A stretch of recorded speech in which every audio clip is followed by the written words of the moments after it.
Hey everyone, welcome back to Corporate Decoder, the place where we break down the confusing world of business for you. Today we're looking at Kopin Corporation and their latest report, and let's just say things are getting a new financial chief, and we're going to decode what that means for the company. Before we dive in, if you like getting the inside scoop on what companies are really telling us, make sure you subscribe.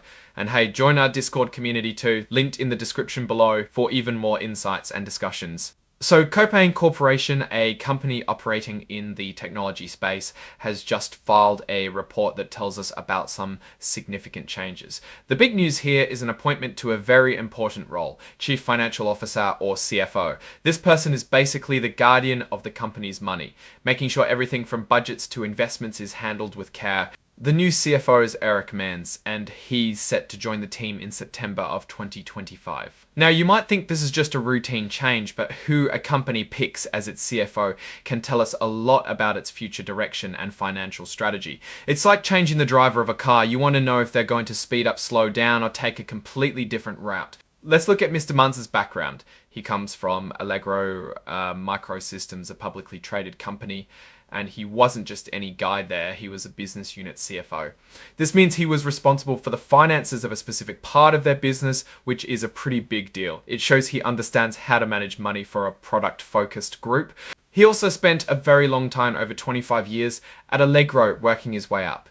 This kind of loyalty and progression often means someone has a deep understanding of a company's financial systems and a proven track record. You don't stay at a company for over 2 decades if you're not good at what you do or if the company isn't doing well and offering good opportunities. His career started in accounting at CERTA, which helps build a strong foundation in the basics of financial management. And he's got a degree in accounting from Bryant University. So he's got the education and the practical experience, which is a great combination for a CFO. Now, let's talk about the nuts and bolts of his new role. He'll be an employee at will, which is a standard term meaning either the company or the employee can end the employment relationship at any time with or without cause. His starting salary is $300,000 a year. That's a solid income and reflects the importance of his position. But it's not just about the salary. He's also getting a significant amount of company stock, 400,000 shares to be exact. This stock isn't all his right away though, it's restricted stock, meaning it will be given to him over time. Specifically, a quarter of it, 25%, will become fully his each year on December 10th, starting in 2026. This is a common way companies incentivize executives to stay with the company long term because the value of the stock is tied to how well the company performs. If Kopin does well, his stock will be worth more, and if it doesn't, it might be worth less. On top of his salary and stock, he'll also have the chance to earn bonuses. These bonuses are based on how well the company performs, and they can be in the form of cash or other long-term rewards. The company's compensation committee, a group that oversees executive pay, will have to approve these bonuses. This ties his extra compensation directly to the company's success, again aligning his interests with those of the shareholders. Let's talk about the company's stock itself. Kopin Corporation's common stock is traded on the Nasdaq Capital Market under the ticker symbol KRP. This is where you'd go to buy or sell shares of the company. The stock has a par value of $0.01, which is a very small nominal value assigned to the stock. It doesn't really reflect the market price. All of this information, the announcement of Mr. Mans becoming the new CFO, was shared through a press release on August 7, 2025. Companies use press releases to communicate important news to investors, the media, and the public. It's their way of making sure everyone knows what's going on. This press release is an important exhibit labeled as Exhibit 99.1. It's basically an official document that confirms all the details of this CFO appointment. The company is essentially saying, here's the announcement and here's the proof. And who signs off on this report? Richard A. Snyder, who holds the dual titles of Treasurer and Chief Financial Officer. Wait a minute, if Mr. Mans is the new CFO, why is Mr. Snyder signing off still as CFO? This is a bit of a nuance, Mr. Snyder, as Treasurer is essentially signing as the Principal Financial and Accounting Officer, which is a role that exists even when a new CFO is coming on board. It means the financial reporting is being handled by someone qualified to do so, even during this transition period. Mr. Mans is expected to start on September 2nd, so in this report, Mr. Snyder is still the one officially putting his name to the financial declaration.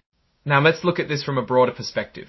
Bringing in a new CFO with extensive experience, especially from a company like Allegro Microsystems, can signal a few things. It might mean Kopin is looking to strengthen its financial controls, prepare for growth, or perhaps steer the company in a new direction.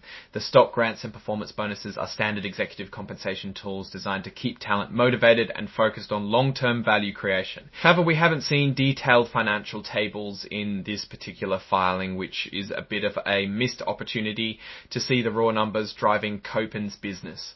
Usually an 8K filing like this focuses on a specific event, like a leadership change, and the more in-depth financial performance is typically found in quarterly 1K reports. So while the appointment of a new CFO is important, we'd need to see Kopin's financial statements directly to fully assess their health.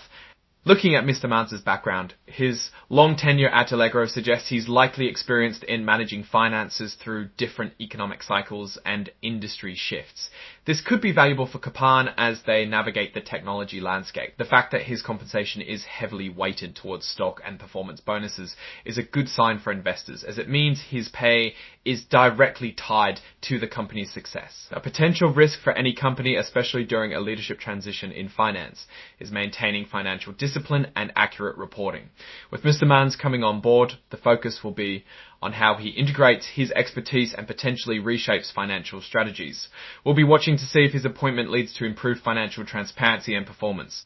So to wrap up, Kopin Corporation is bringing in a seasoned financial executive, Eric Mans, to lead its finances.